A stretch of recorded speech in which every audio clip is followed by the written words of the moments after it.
আকাশবাণী আগরতলা স্থানীয় সংবাদ পড়ছি চন্দন লেখাপাল। এখনকার বিশেষ বিশেষ খবর হল, মুখ্যমন্ত্রী অধ্যাপক ড মানিক সাহা আজ রাজ্যভিত্তিক বৈশু উৎসবের সূচনা করেন। আগামীকাল মুখ্যমন্ত্রী কাঞ্চনপুরে রাজ্যভিত্তিক বিজু উৎসবের সূচনা করবেন। কৃষিমন্ত্রী রতনলাল নাথ বলেছেন, রাজ্য সরকার রাজ্যকে খাদ্যে স্বয়ংভর করার পাশাপাশি কৃষি এবং কৃষকদের আর্থসামাজিক অবস্থার সার্বিক উন্নয়নে বিশেষ গুরুত্ব দিয়েছে। আকাশবাণী আগরতলা কেন্দ্র থেকে FM উজ্জয়ন্ত চ্যানেল আগামীকাল পুনরায় চালু হচ্ছে। প্রধানমন্ত্রী নরেন্দ্র মোদী আজ হনুমান জয়ন্তীতে দেশবাসীকে শুভেচ্ছা জানিয়েছেন। এবারে আসছি বিস্তারিত সংবাদে। মুখ্যমন্ত্রী অধ্যাপক ড মানিক সাহা আজ করবুকে রাজ্যভিত্তিক বৈশু উৎসবের সূচনা করেন। ব্রু সোশিও কালচারাল অর্গানাইজেশনের উদ্যোগে আগামীকাল কাঞ্চনপুর মহকুমার রতনমণি আশ্রম স্কুল প্রাঙ্গণে রাজ্যভিত্তিক বিজু উৎসব অনুষ্ঠিত হবে। এই উৎসব প্রাঙ্গণে থাকবে সাংস্কৃতিক অনুষ্ঠান ও বিভিন্ন দপ্তরের প্রদর্শনী স্টল।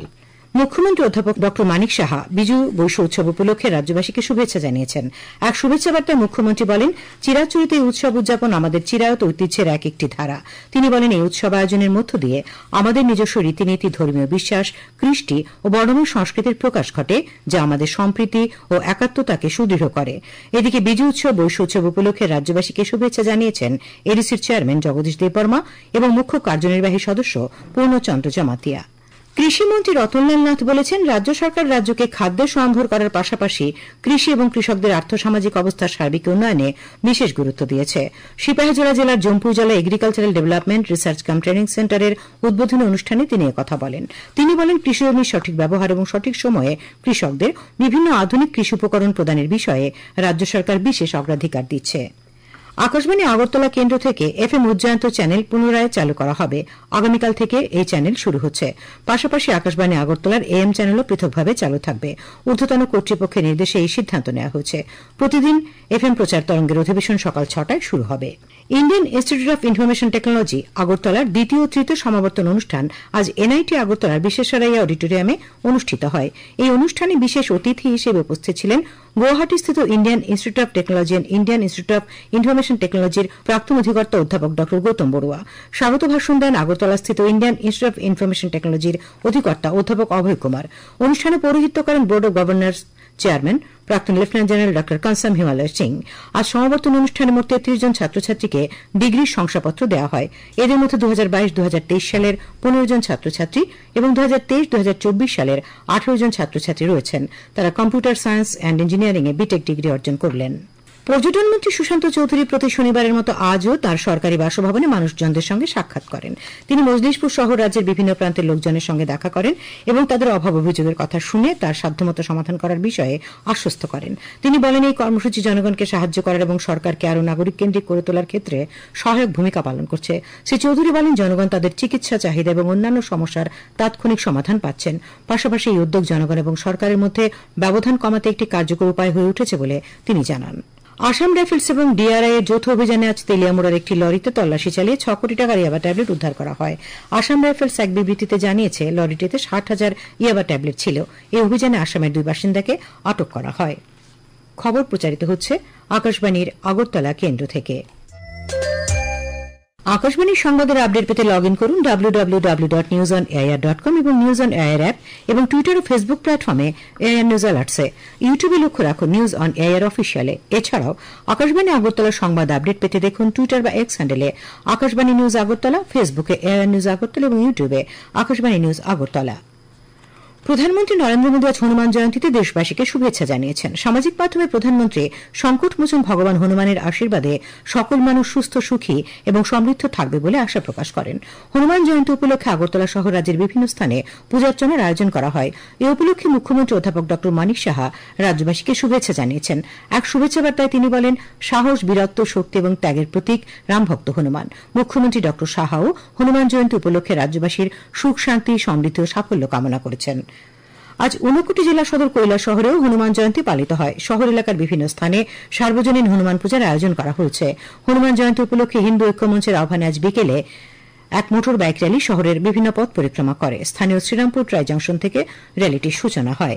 কেন্দ্রীয় স্বরাষ্ট্রমন্ত্রী অমিত শাহ আজ নিশ্চিত করেছেন যে কেন্দ্রীয় সরকার এবং মহারাষ্ট্র সরকার উভয়ই ছত্রপতি শিবাজী মহারাজের ঐতিহাসিক পীঠস্থান রায়গড় দুর্গকে দেশের যুব সমাজের অনুপ্রেরণার উৎস হিসেবে গড়ে তুলতে প্রতিশ্রুতিবদ্ধ। মহারাষ্ট্রের রায়গড় দুর্গে ছত্রপতি শিবাজী মহারাজের ৩৪৫তম মৃত্যুবার্ষিকী উপলক্ষে শ্রদ্ধাঞ্জলি পুষ্পস্তবক অর্পণ করে তিনি একথা বলেন। শ্রী শাহ বলেন, ছত্রপতি শিবাজী মহারাজের চিরন্তন বার্তা ছিল যে স্বরাজ বা স্বশাসনের জন্য লড়াই কখনো থামানো উচিত নয়। তিনি আরও বলেন যে আজ প্রধানমন্ত্রী নরেন্দ্র মোদীর নেতৃত্বে কেন্দ্রীয় সরকার বিশ্বস্ততার সঙ্গে শিবাজী মহারাজের দৃষ্টিভঙ্গি অনুসরণ করছে এবং ভারতকে সমগ্র বিশ্বের কাছে আশার আলো হিসেবে প্রতিষ্ঠিত করার জন্য অক্লান্ত পরিশ্রম করছে। आज हम देश की आजादी के 75 साल के बाद दुनिया के सामने सर उठाकर खड़े हैं और हम संकल्प करते हैं कि 100 साल जब हो गए आजादी को, दुनिया में एक नंबर पर हमारा भारत होगा। उसकी मूल कल्पना इस शिवराय ने रखी। প্রধানমন্ত্রী নরেন্দ্র মোদী আগামী ২৭ এপ্রিল রবিবার আকাশবাণীর মন কি বাত অনুষ্ঠানের ১২১তম পর্বে দেশ বিদেশের জনগণের সঙ্গে তার চিন্তাভাবনা ভাগ করে নেবেন। জনগণ এই অনুষ্ঠানের জন্য তাদের মতামত এবং পরামর্শ 1800117800 টোল ফ্রি নম্বরের মাধ্যমে পাঠাতে পারবেন। নরেন্দ্র মোদী অ্যাপ বা মাইগভ ওপেন ফোরামের মাধ্যমেও মতামত জানানো যাবে। এছাড়াও 1922 নম্বরে মিস কল দিয়ে যে লিঙ্ক পাওয়া যাবে তাতেও SMS করা যাবে। এই পরামর্শগুলি মাসের 25 তারিখ পর্যন্ত গ্রহণ করা হবে। দক্ষিণ ত্রিপুরা জেলায় যে সমস্ত পরীক্ষার্থী আসন্ন টেট 2 পরীক্ষা 2025 বসবেন তাদের জন্য জেলা পরিষদের উদ্যোগে বিনামূল্যে 3 দিনের বিশেষ কোচিং 17 এপ্রিল থেকে শুরু হচ্ছে। বিলোনিয়ার বিদ্যাপীঠ সুবর্ণ জয়ন্তী হলে এই কোচিং চলবে 19 এপ্রিল পর্যন্ত। প্রতিদিন সকাল 11টা থেকে কোচিং শুরু হবে। কোচিং দেবেন আগরতলার একাডেমি সার্ভিসেসের অভিজ্ঞ শিক্ষকরা। আগ্রহী পরীক্ষার্থীদের এই সুযোগ গ্রহণ করার জন্য বিশেষভাবে অনুরোধ জানিয়েছেন দক্ষিণ ত্রিপুরা জেলা পরিষদের মুখ্য কার্যনির্বাহী আধিকারিক। আইপিএফটির মহিলা সংগঠন ইন্ডিজেনাস ওমেন ফ্রন্ট অব ত্রিপুরার ত্রিবার্ষিক রাজ্য সম্মেলন আজ আগরতলার ভগৎ সিং যুব আবাসে অনুষ্ঠিত হয়। সম্মেলনে উপস্থিত ছিলেন সমবায় মন্ত্রী শুক্লাচরণ নোয়াতিয়া, আইপিএফটির সভাপতি প্রেম কুমার রিয়াং, সম্পাদক স্বপন দেববর্মা প্রমুখ। National payments corporation of India NPCI জানিয়েছে যে কিছু বিরতিহীন প্রযুক্তিগত সমস্যার কারণে ইউনিফাইড পেমেন্ট ইন্টারফেস ইউপিআই লেনদেন আংশিকভাবে ব্যাহত হচ্ছে। এনপিসিআই জানিয়েছে যে নির্বিঘ্নে ডিজিটাল লেনদেন নিশ্চিত করার জন্য সমস্যাগুলি সমাধানের জন্য কাজ চলছে। ভারতীয় ক্রিকেট কন্ট্রোল বোর্ডের সিদ্ধান্ত অনুযায়ী ত্রিপুরা ক্রিকেট অ্যাসোসিয়েশনের পরিচালনায় আজ আগরতলায় স্বামী বিবেকানন্দ ময়দানে ফ্যান পার্কে আইপিএল এর ম্যাচ দেখানো হচ্ছে। আজ প্রথম ম্যাচটি ছিল লখনৌ সুপার বনাম জায়ান্টস গুজরাট টাইটানের। দ্বিতীয় ম্যাচটি দেখানো হচ্ছে সানরাইজার্স হায়দ্রাবাদ বনাম পাঞ্জাব কিংসের। ফ্যান পার্কে আগামীকাল রয়্যাল চ্যালেঞ্জার্স ব্যাঙ্গালোর বনাম রাজস্থান রয়্যালস এবং দিল্লি ক্যাপিটালস বনাম মুম্বাই ইন্ডিয়ান্সের ম্যাচ দেখানো হবে। ফ্যান পার্কে ম্যাচ দেখা ঘিরে ব্যাপক উৎসাহ পরিলক্ষিত হয়। আবহাওয়া আগামীকাল আকাশ আংশিক মেঘাচ্ছন্ন থাকবে। কিছু কিছু জায়গায় হালকা থেকে মাঝারি পর্যায়ে বৃষ্টিপাতের সম্ভাবনা রয়েছে।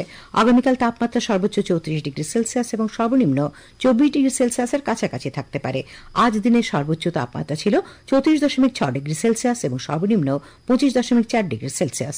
আগামী 24 ঘন্টায় রাজ্যের সব জেলায় বিক্ষিপ্তভাবে বজ্রবিদ্যুৎ সহ হালকা বৃষ্টিপাতের সতর্কবার্তাও রয়েছে। শেষ করার আগে খবরের বিশেষ বিশেষ অংশগুলি আরেকবার। কৃষিমন্ত্রী রতনলাল নাথ বলেছেন, রাজ্য সরকার রাজ্যকে খাদ্যে স্বয়ংভর করার পাশাপাশি কৃষি এবং কৃষকদের আর্থসামাজিক অবস্থার সার্বিক উন্নয়নে বিশেষ গুরুত্ব দিয়েছে।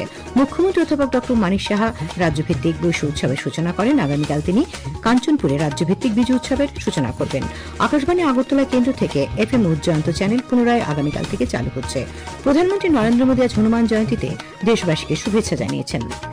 স্থানীয় সংবাদ আজকের মতো এখানে শেষ হল। পরবর্তী বাংলা স্থানীয় সংবাদ প্রচারিত হবে আগামীকাল সকাল 7টা বেজে 35 মিনিটে।